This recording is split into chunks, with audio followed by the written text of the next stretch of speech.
what was the idea here behind using the professionals? Well, the idea is the professionals, you know, weighing in, the guys going to solve problems, get the weapons out, you know, kill the bad guys, everyone's happy. I had a show in the art centre and I gave the local paper this collage, and when they printed it in the local newspaper they scratched out the number plate on the guys' faces because they thought they were real SES men in Hill Street. This street is completely blown to pieces, like almost every shop in it I'd say was blown up at least once. Like I remember being in the post office further up the street, a very early memory, again being 9 or 10-year-old with Jim, the elder brother, and the alarm, a bomb scare, and the alarm's going up very loud, very loud, bells going, and everybody getting out pretty quickly, and I remember being really quite frightened about it. And we were moved about this distance, and then the post office blew up, and then I felt even more frightened because there was the place in rubble that I'd been in half an hour ago, you know.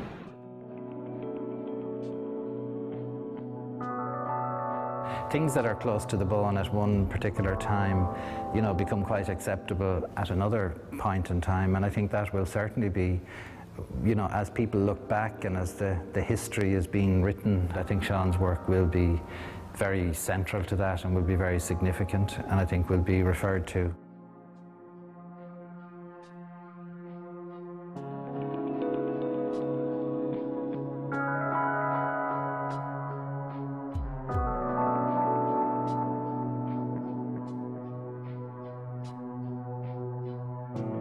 Every artist, I think, is political in some way, you know, because that's what artists do. They comment on society at any given time, and you do expect them to. I think that's why, you know, artists are so important, is that sometimes they hold up a mirror to society, and I think that's what Seán is doing.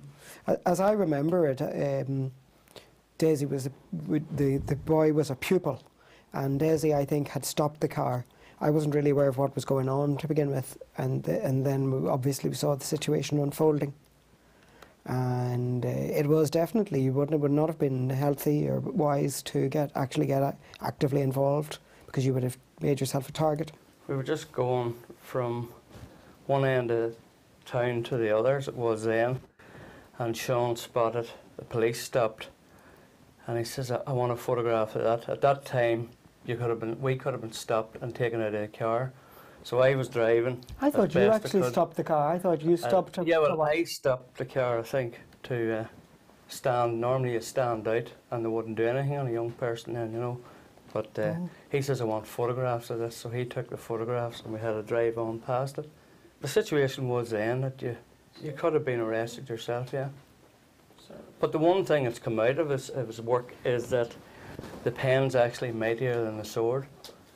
At times he was inclined to maybe get directly involved in the situation with other younger ones, but he got away from it, and he did this type of art he did.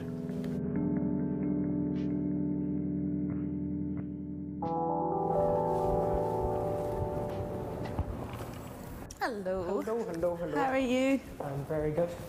Very nice to see you. And you. How you doing? Have another one. Oh, gosh. Oh, very good. Yes. Thank you. Is it good news, bad news, in between news? It's in between. It's better than... Oh, that's good news. Yes. That's really great. Thank you very much. Not a bother.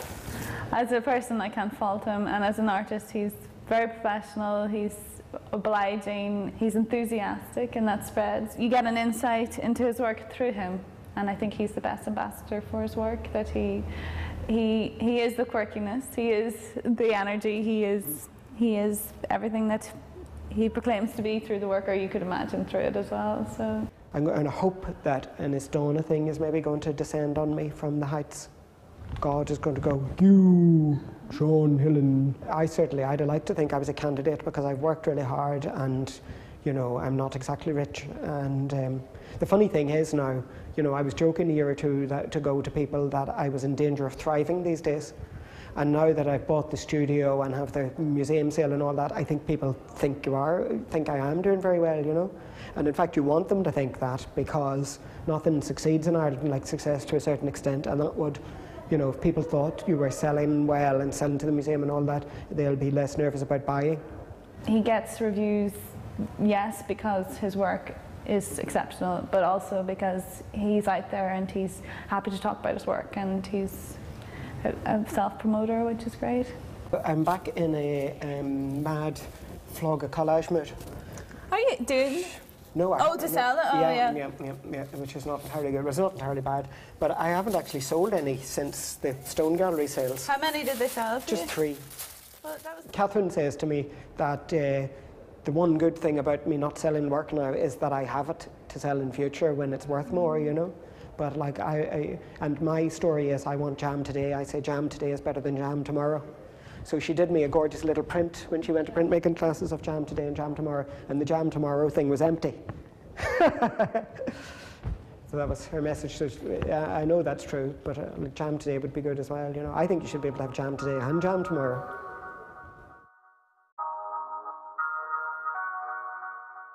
Well, 7:30 on the way back to Dublin from Newry, having visited Newry for the first. It's really my first visit to Newry since my father died, and it's quite a strange and interesting phenomenon visiting the places that I photographed all that time ago. And I suppose you saw I was quite shocked really by how much the place had changed. It doesn't exist anymore, and that's the answer actually. I don't know whether it exists in the pictures, maybe it does. I suppose it does. And then in everybody's memories and all of that, you know. It's been a thought-provoking experience actually going back. I suppose I knew it was going to be very weird and very different, but it was even more so, you know. I suppose I'm glad I went because I learned something, you know. I wasn't mad to go, and I wasn't, you know, had no resistance to it. I was slightly apprehensive, maybe because I knew how different it would be, you know. And it is unnerving, you know, to lose another and sort of an anchor in time or something. One feels all the more adrift in the future or something. Well, I suppose you like to think that you know places, or that you know that it has some familiarity, and then a place that was familiar becoming less familiar is a tiny bit unnerving. I mean, it's nature, it's the way things are, and like oneself has changed. I've changed a phenomenal amount lately, never mind over the past 25 years. So, you know, for the place not to have changed would have been very strange indeed.